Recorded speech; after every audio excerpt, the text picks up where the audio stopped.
Regardez vos pieds.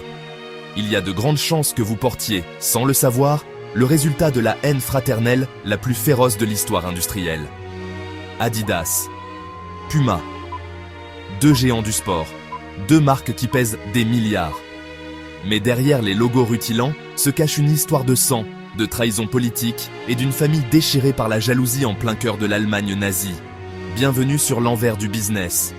Aujourd'hui, nous ouvrons le dossier Dassler, le duel qui a changé le sport pour toujours. Tout commence dans les années 1920, dans la petite ville bavaroise d'Herzogenaurach.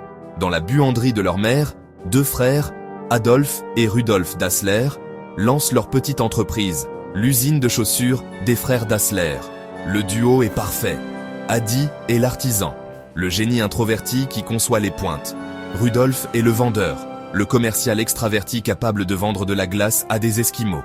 Leur premier coup de génie arrive en 1936. Les Jeux Olympiques de Berlin. Hitler veut en faire la vitrine de la supériorité aryenne. Mais Adi Dassler a une autre idée.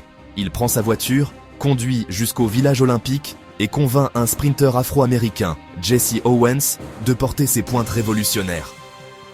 Owens remporte 4 médailles d'or sous les yeux furieux du Führer. Pour les frères Dassler, c'est le jackpot.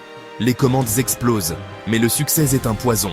Avec l'argent et la gloire, les tensions montent. Mais le succès est un poison. Avec l'argent et la gloire, les tensions montent. Leurs épouses se détestent.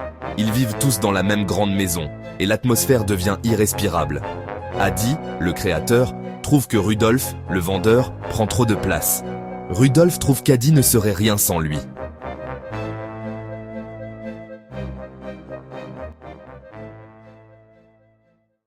Puis arrive 1939. La Seconde Guerre mondiale éclate. C'est le point de non-retour. L'usine est réquisitionnée par le régime nazi pour fabriquer des bottes militaires et des lance-roquettes. Le drame survient à la fin de la guerre. Rudolf est arrêté par la Gestapo, puis par les Américains.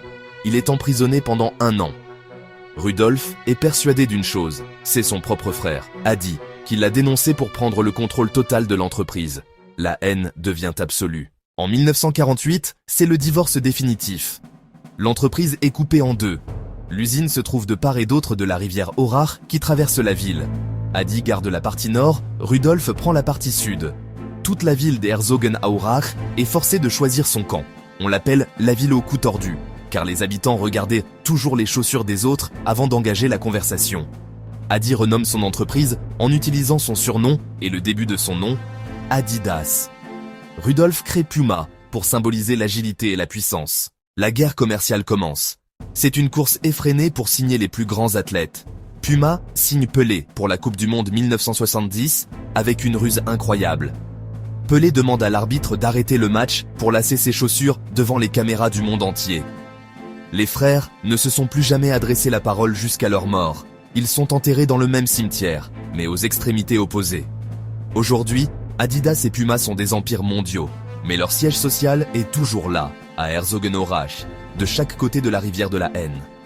Si cette plongée dans l'envers du décor vous a plu, abonnez-vous pour découvrir d'autres guerres secrètes du business. Et vous, vous êtes plutôt Team Adi ou Team Ruda? Dites-le en commentaire.